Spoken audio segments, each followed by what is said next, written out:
What kind of joke is this? A child in my workshop during an official inspection, yeah. That happened. It started the kind of day you can almost smell trouble coming. You know what I mean? Mister. Davidson's voice cut through Central Motors like a whip, and suddenly the place felt colder. I looked over and saw Maya Thompson, 12 years old, crouched next to the engine of a 2018 Chevy, her little hands still gripping a wrench. She'd just come from school, like always, to help her dad, Marcus me buddy, our lead mechanic for 15 years. And now here was Davidson, owner of half the city's auto shops, looking like he'd just found a rat in his caviar. "I'm sorry, mister." Davidson, Marcus said, hurrying over, probably thinking the same thing. This is bad news. "Maya, go home. Now's not the time." Davidson just raised his hand and flashed that smile, the kind that doesn't touch his eyes. The guy's got a reputation: clean suit, expensive shoes, a heart colder than an engine block in January, and today he was here for a surprise inspection that could shut us down for good. But Davidson wasn't just here to play cop.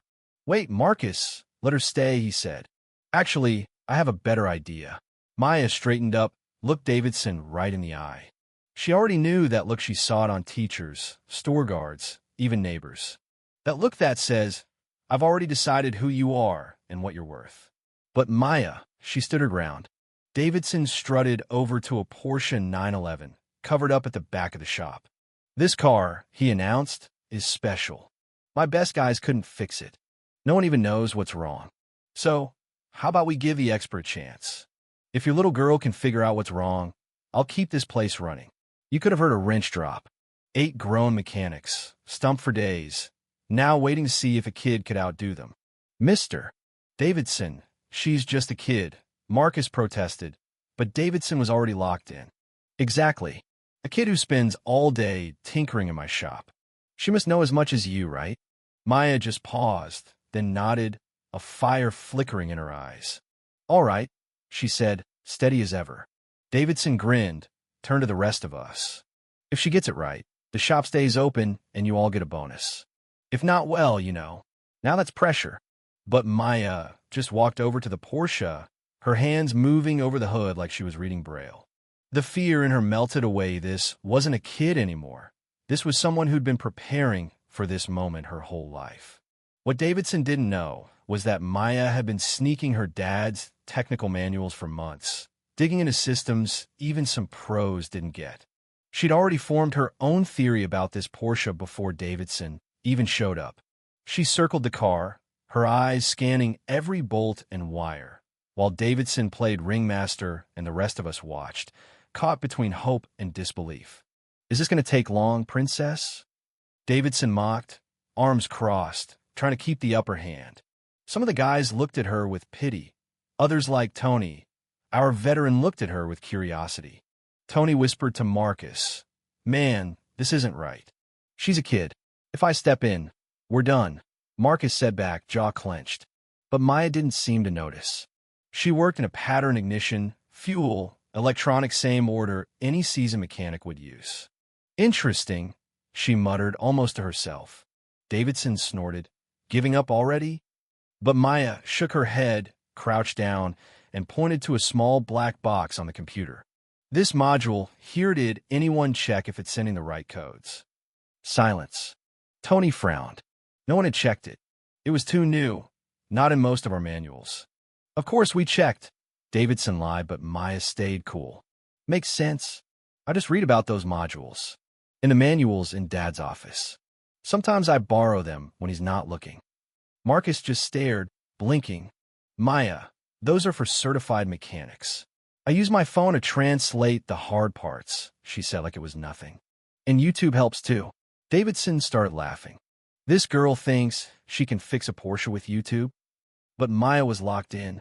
The direct injection system, he right, won't work if the control module doesn't recognize the digital signature. It's like an electronic password. If the car thinks a part was replaced without authorization, it locks everything. Jake, our youngest, looked up. "Never heard of that." "Most schools haven't caught up," Maya explained, "but the latest manuals cover it." Davidson, feeling his grip slipping, barked, "Enough. Prove it. Fix the car, or admit you're just a stuck-up kid who read a few internet pages. You could cut the tension with a knife. Maya took a breath, met Davidson's glare. I'll need a few minutes alone and a computer with internet to reset the digital signatures, she said. It's not hard if you know where to look. Davidson balked, but Tony stepped in. Let her try. If she screws up, the car's already useless. But if she's right, you win. 15 minutes. That's all she asked for. Davidson tried to laugh it off, but I could tell was nervous now. Maya connected her laptop, fingers flying over the keyboard. No hesitation, just muscle memory. Dad, she called. Remember I said I was studying the manuals? I wasn't just studying. I was hacking. The whole shop went silent. Davidson turned red. A kid can't hack Porsche's system. A normal kid can't, Maya said. But I started noticing patterns. This Porsche same issue as 17 others I tracked through partner garages in 8 months. She spun her laptop around. Dozens of serial numbers, all failing 90 days after ignition. They're sabotaged on the assembly line, Maya said. The control module is programmed to fail. Porsche buys back the cars cheap, fixes them, resells for massive profit. Davidson started sweating.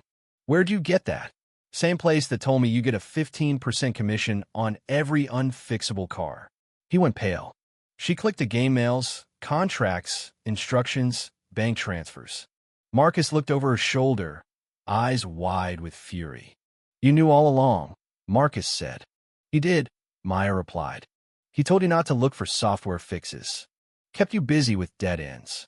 Jake, shaking now, said, you made us look incompetent on purpose. Davidson sputtered. She's a hacker. A criminal. Maybe, Maya said, but you'll believe them. She showed a live feed, 847 people watching as Davidson's every word, every lie was broadcast.